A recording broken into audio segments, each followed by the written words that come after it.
Welcome back to the continuation of 4.3 product. Product, remember, is that first P, the first P in the marketing mix. I'm Mr. Burden, and welcome to IB Business and Management. And hopefully you're watching this embedded in ibbusinessmanagement.com, your one-stop shop, all business and IB Business and Management products for you to have a look at. Okay, we start with the product life cycle, one of these key areas in the product section. The product life cycle, you'll see different versions in different books. We'll have a look at one, and we'll run you through the other ones that are out there as well. To start off, we're going to define it: the pattern of sales recorded by a product from launch to withdrawal from the market. From launch to withdrawal from the market. Right, we've got a year down the bottom on the x-axis and sales, measuring the amount of sales in dollars, not units, usually. Sales in dollars in the y-axis. So we're looking at the pattern of sales recorded over time from launch to a product's withdrawal from the market. Product life cycle typically has this S-shaped curve, and we divide up across the life cycle of a product into key stages or phases. The first is the introduction stage, so the product is introduced into the market, sales are very low. Now, some product life cycle models will have a stage before the introduction, and this will be the research and development phase. Now, in the research and development stage, there will be no sales at all. So, introduction is sometimes called the launch as well.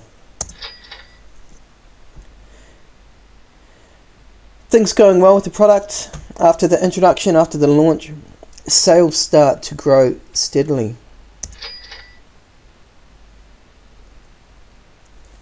They come to a point where sales start to, the rate of growth starts to decline, and we call this the maturity phase of the product life cycle.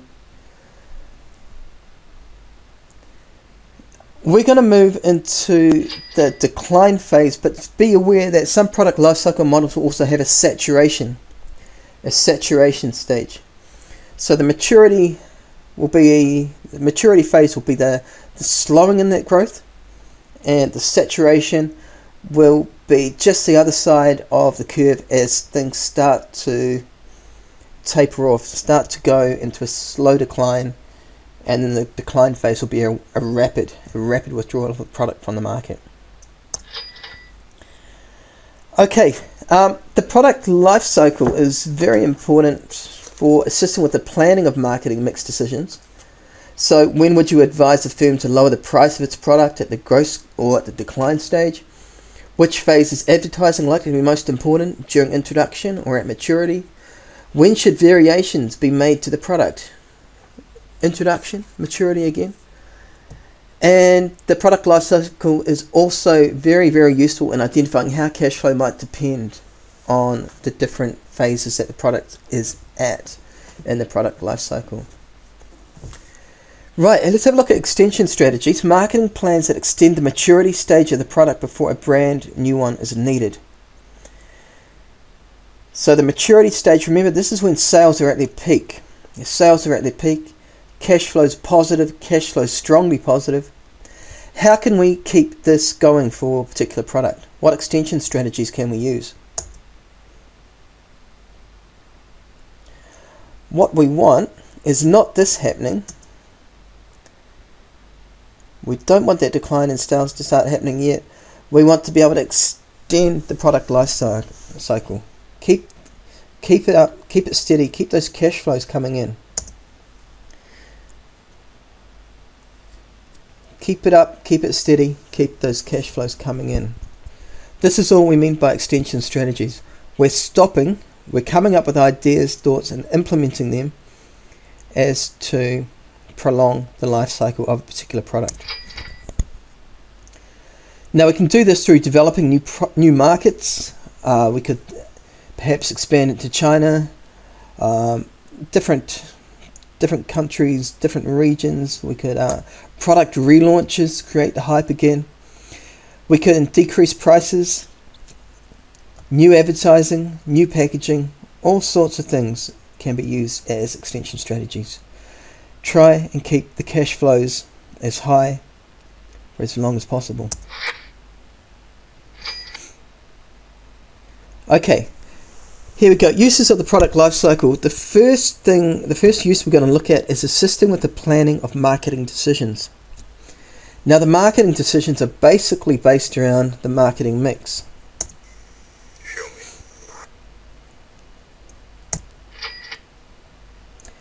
Right, again, we've got the different stages of the product life cycle down below. A familiar S-shaped curve.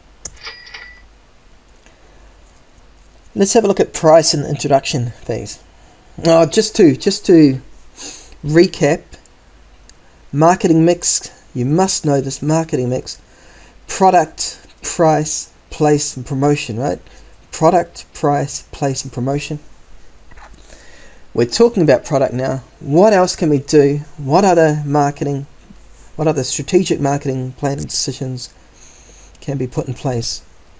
Right, in the introduction phase, the price may be high compared to competitors. We call this a skimming strategy. We'll come to it in 4.4. Or we might have a lower price. Kickstart those sales. Kickstart customer awareness of the product.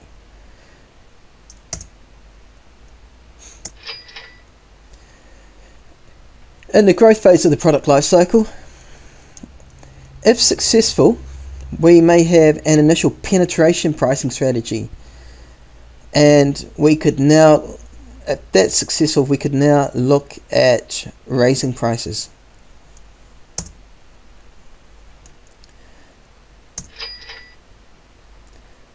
Here in the maturity,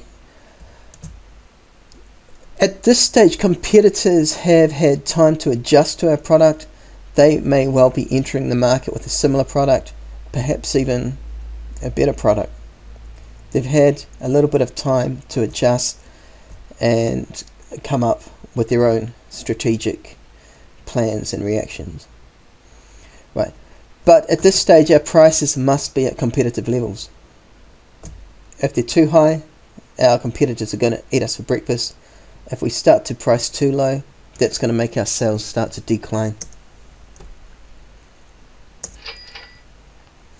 And here in the decline, we are basically lowering prices to sell off our stock. Lowering prices, getting rid of stock, preparing, running down our stock levels very, very low as possible for the eventual withdrawal of our product from the market.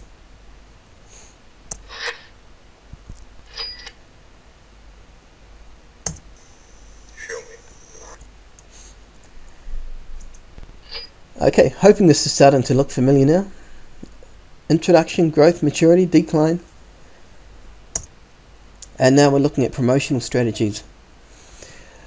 Here in the introduction stage, high levels of informative advertising are needed to make consumers aware of the product's arrival on the market.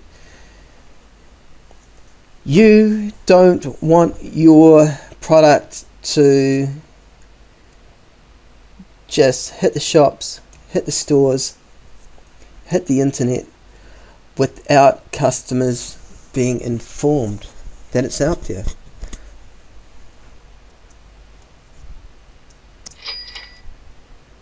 Here in the growth phase of the product life cycle, the promotion needs to be based around convincing consumers to make those repeat purchases and developing the brand. The promotion successfully enhancing the product's brand image will help sustain, establish, maintain customer loyalty. Customers are loyal, they're going to come back and make repeat purchases.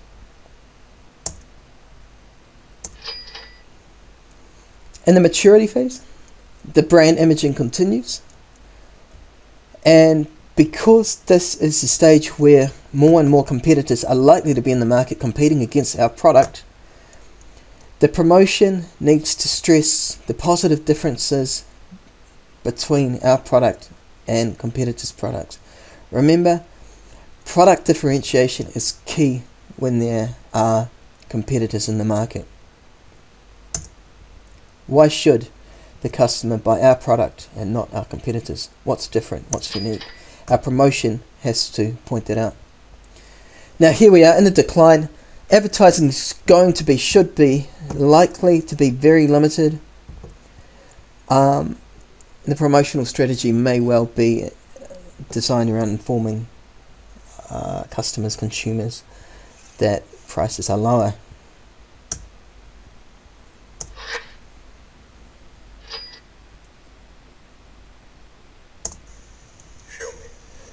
Right, I hope you can see so far how the marketing mix is very, very integrated. Here we focus on product, but around product there are a whole lot of different strategic decisions that have to be made around those other 4 Ps. Now we come to place.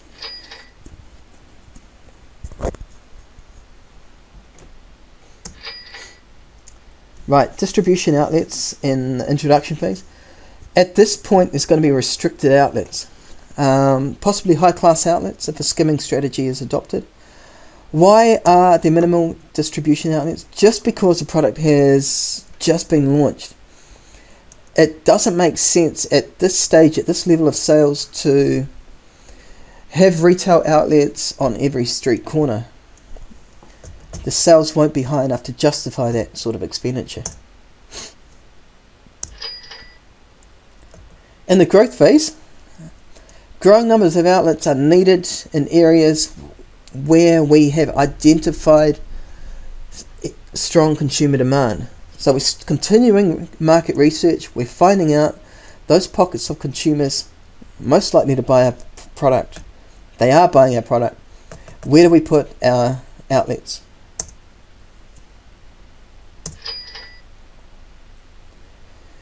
Here in the maturity, where sales are at their peak, we're going to have our highest geographical range of outlets possible, developing new types of outlets where possible as well.